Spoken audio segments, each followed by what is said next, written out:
Ao verem Jesus rezando, orando, os discípulos pediram a ele que os ensinassem a rezar. Então Jesus não somente os ensinou a rezar, mas lhes deu um programa, um projeto, uma proposta de vida que é também um projeto de oração.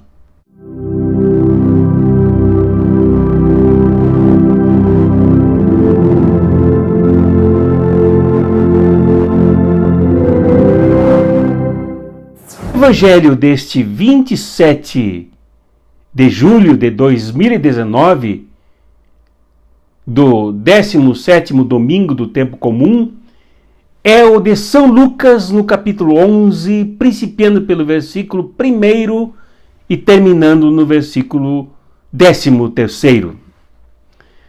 É a oração do Pai Nosso. De acordo com este Evangelho de Lucas, ela tem 5 petições. Mas devido ao tempo, eu tratarei de 2 ou 3. A primeira que tratarei aqui é a parte em que Jesus diz: venha o teu reino.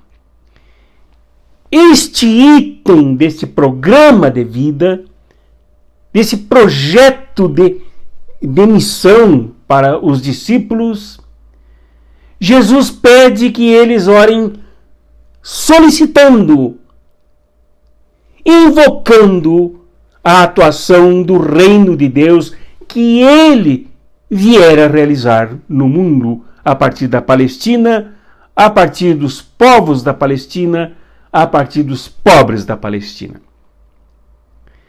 Isso significa, primeiro, que os discípulos deviam se abrir para este reino que ele vinha trazer, que ele vinha propor, que ele vinha realizar no ministério dele mesmo, junto com seus discípulos, discípulas e com o povo com que ele conviveu. Segundo, que os discípulos deveriam deixar este reino acontecer em todas as dimensões das existências deles, das relações deles e da missão que eles deveriam realizar mais adiante como apóstolos de Jesus. Este reino que tinha a dimensão eterna do para depois também era pedido que se realizasse agora, na vida dos discípulos, na vida da humanidade. Rezar para que o reino de Deus venha é dispor-se a que o reino de Deus atue nas nossas vidas. Esta é a grande oração que Jesus ensina aos seus discípulos a fazerem. Darem lugar ao reino de Deus e se esvaziarem dos reinos opressores, dos reinos desumanos, dos reinos que sufocam, dos reinos que matam, dos reinos que destroem, e dar lugar ao reino de Deus que promove a vida, que liberta, que salva as pessoas. Esta é a grande oração que faz parte deste programa que é o Pai Nosso.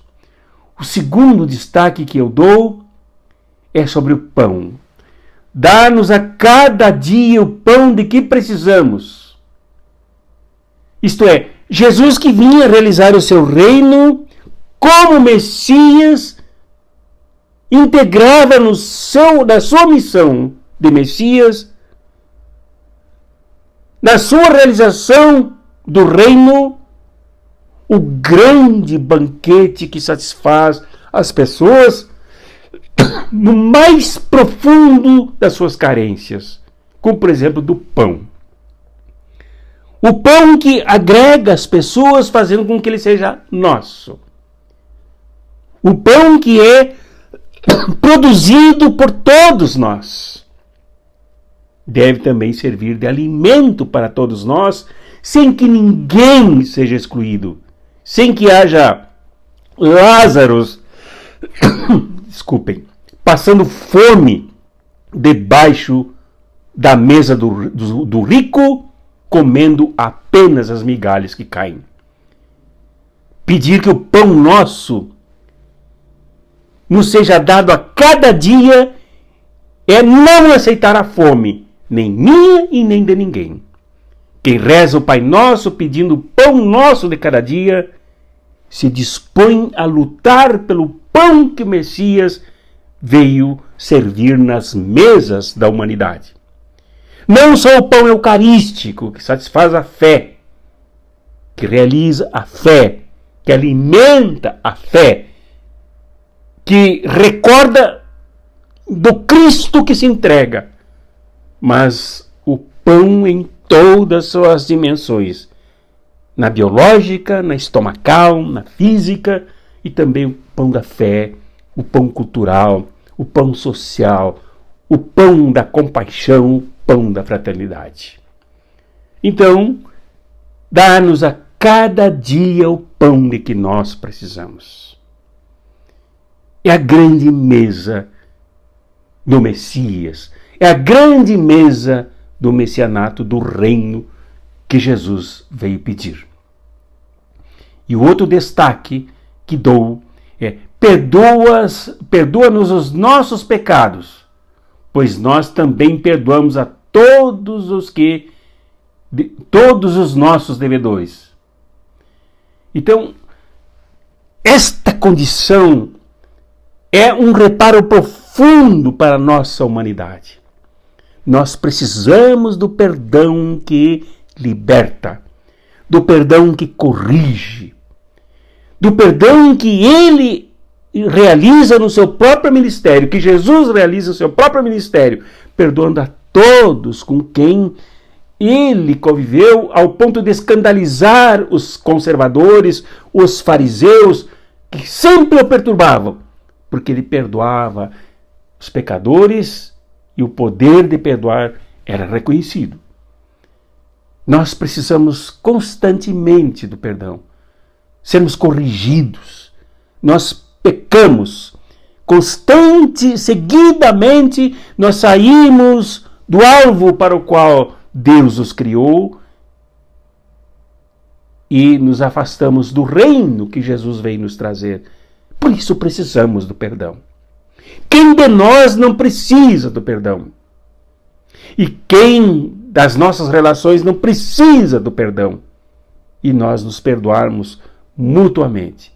Embora o Pai Nosso, ensinado por Jesus, diga: e perdoa-nos os nossos pecados, pois nós também perdoamos a todos os nossos devedores, não parece uma ordem invertida. A ordem é a seguinte: assim como Ele nos perdoa, assim como Ele tem a largueza de nos perdoar infinitamente, não significa tolerância com os erros, não significa que nós passemos as mãos na cabeça uns dos outros, mas que nós reconheçamos que erramos e reconheçamos a necessidade de nos perdoarmos mutuamente como Ele nos perdoou. Perdoar-nos a nós mesmos quando erramos é uma questão puramente cristã que Jesus nos ensina na oração. Sempre nos perdoarmos, não continuarmos nos erros, não continuarmos a patinar nos pecados, mas sairmos nos libertando sempre pelo perdão. E perdoar aos outros é uma questão de grandeza, de não nos acharmos maiores do que os outros e de não acharmos que os outros são maiores do que nós, mas todos nós carecermos de perdão. Este é um projeto de vida, realmente. Relações carregadas de perdão, carregadas da riqueza de quem seja capaz de reconhecer os erros sem pisar nos outros, sem tumultuar as vidas dos outros, mas resgatar os outros e nos resgatarmos a nós mesmos pela profundidade do perdão que Jesus veio nos ensinar. Então, por isso que Jesus nos ensinou a rezar na linguagem que é dita por São Lucas, provavelmente a mais original. Quando Jesus diz a eles, aos discípulos: quando rezardes, dizei: Pai, santificado seja o teu nome. Venha o teu reino. Dá-nos a cada dia o pão de que precisamos e perdoa-nos os nossos pecados, pois nós também perdoamos a todos os nossos devedores. E não nos deixeis cair em tentação. Amém. Em nome do Pai, do Filho e do Espírito Santo. Amém.